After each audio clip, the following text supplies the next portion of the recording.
Buongiorno e ben trovati. Nel video di oggi mi voglio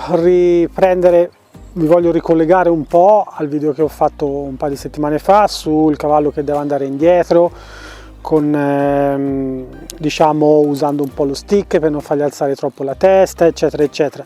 Non tanto perché voglio parlare di nuovo di come costruire la retromarcia, l'ho trattato ormai in diversi video, magari andateveli a recuperare. Se poi dopo volete approfondire ancora di più la cosa, scrivetemelo nei commenti e magari andiamo a recuperare. Però fondamentalmente chi segue un pochino il programma Parelli, i miei corsi e un po' quello che è l'organizzazione e la struttura dell'equitazione naturale, sa che la prima cosa che dobbiamo imparare a fare è quella di tenere il nostro cavallo fuori dalla nostra zona. La nostra zona è più o meno grande quanto lo stick, ok? Quindi più o meno è questa distanza qua, tutta intorno a noi. Quindi il cavallo può stare lì dentro solamente in questa bolla, praticamente solo se noi glielo consentiamo, cioè se siamo stati noi a dargli il permesso. Quindi non dobbiamo lasciarlo entrare, ma possiamo permettergli di entrare, cioè siamo noi che gli diamo il permesso. Questo è fondamentale perché a differenza dell'equitazione tradizionale, dove si cerca di avere il rispetto da parte del cavallo basandosi sulla coercizione e sulla intimidazione, ok? Quello che facciamo nell'equitazione naturale è avere il rispetto da parte del cavallo, ma non per intimidazione e coercizione, ma per stima, ok? Quindi si parla di un rispetto, è sempre rispetto, ma è un rispetto che il cavallo matura nei nostri confronti perché noi ci comportiamo in una maniera corretta nei suoi confronti, ma nello stesso tempo anche facciamo rispettare i nostri spazi, le nostre richieste, eccetera eccetera. Una delle prime cose che dobbiamo imparare a fare quindi è tenere il cavallo fuori dalla nostra zona, dalla nostra bolla. Com'è che possiamo farlo? Possiamo farlo in tante maniere, ma a volte ci troviamo di fronte a dei cavalli che sono veramente, come si può dire, dominanti e irrispettosi delle nostre richieste. E siccome noi attraverso l'equitazione naturale vogliamo creare un rapporto con il cavallo, spesso e volentieri, soprattutto le persone che iniziano un po' a studiare questa filosofia, cosa fanno?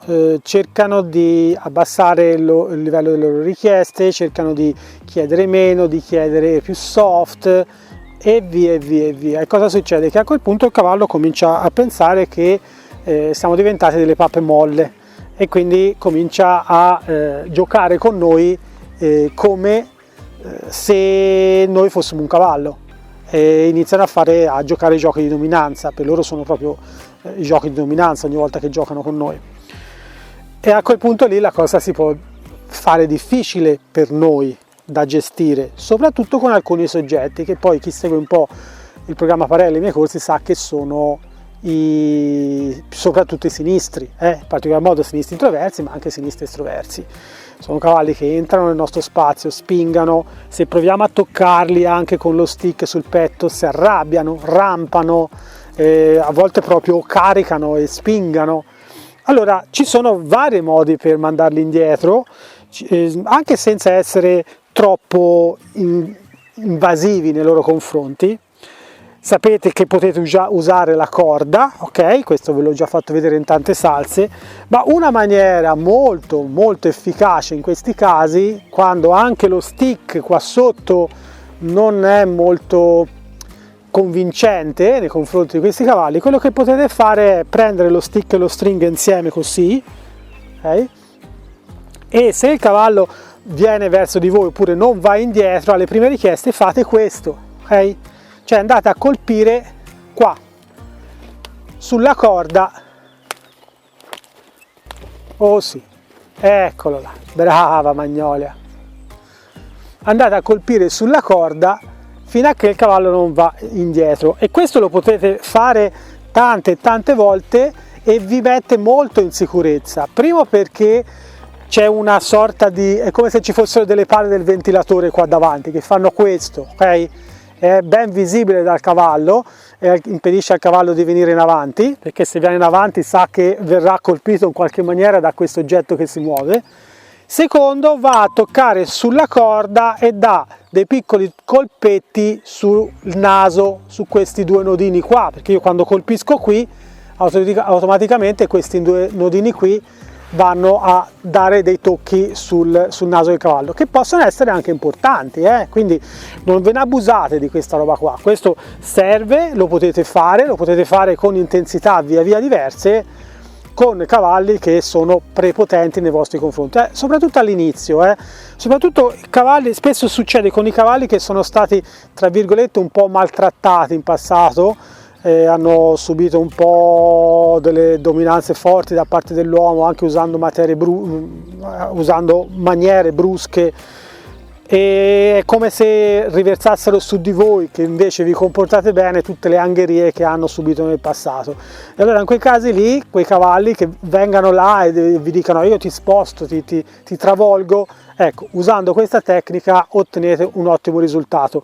Poi, come sempre, una volta che voi avete ottenuto, dovete subito cambiare espressione e diventare super gentili e dire grazie che sei andato indietro, adesso magari sono io che ti porto qui dentro il mio spazio, ma fondamentalmente era sparita la mia moglie con la telecamera, ma fondamentalmente lo facciamo noi, siamo noi in questo caso a dargli il permesso di entrare dentro il nostro spazio, quindi non sono più io che sono succube delle sue decisioni, ma sono io che impongo la mia decisione. Adesso vieni da me, ok, entri pure nel mio spazio perché ti voglio accarezzare, ok, adesso invece magari no, non venire qua, ritorna pure laggiù, fino al punto in cui ottengo quello che desidero. Appena ottenuto,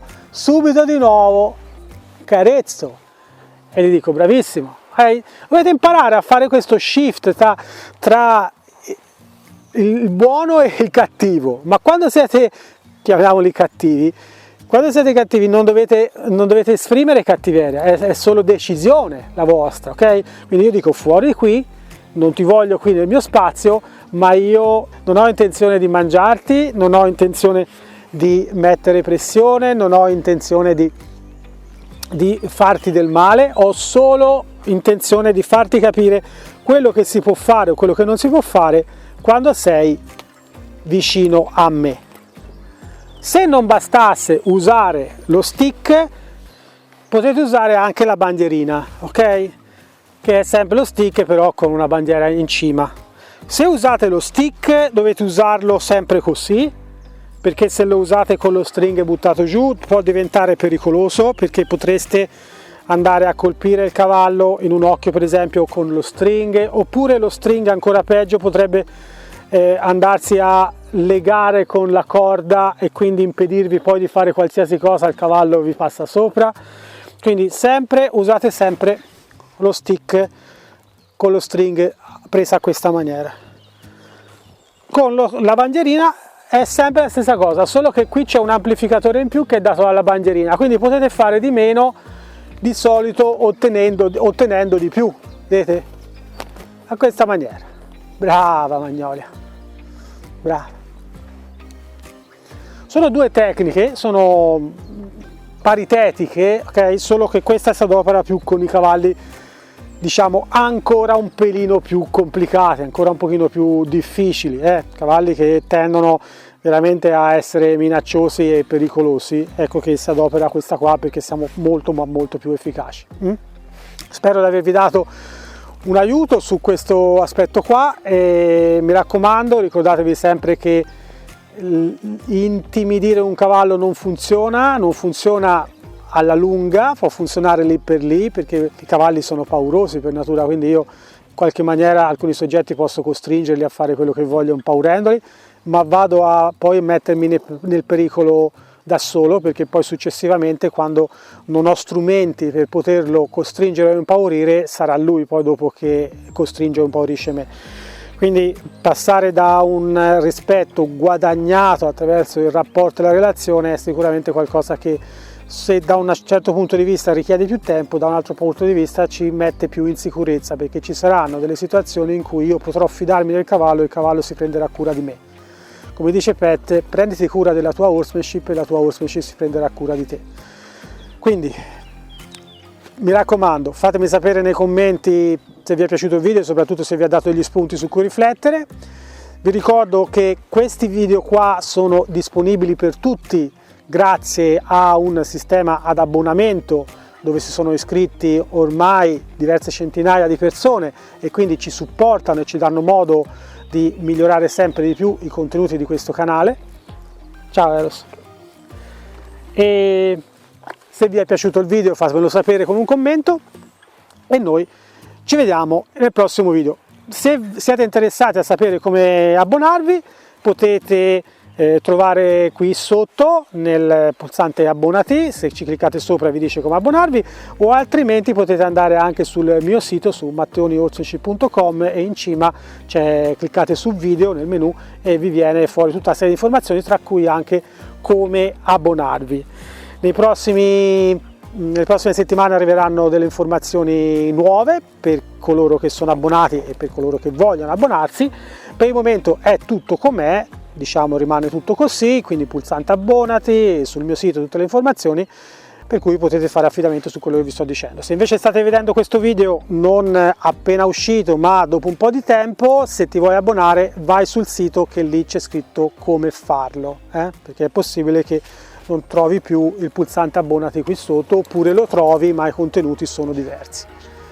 Noi ci vediamo al prossimo video e grazie per adesso. Wish I could say I was finally over you, but that's not the truth.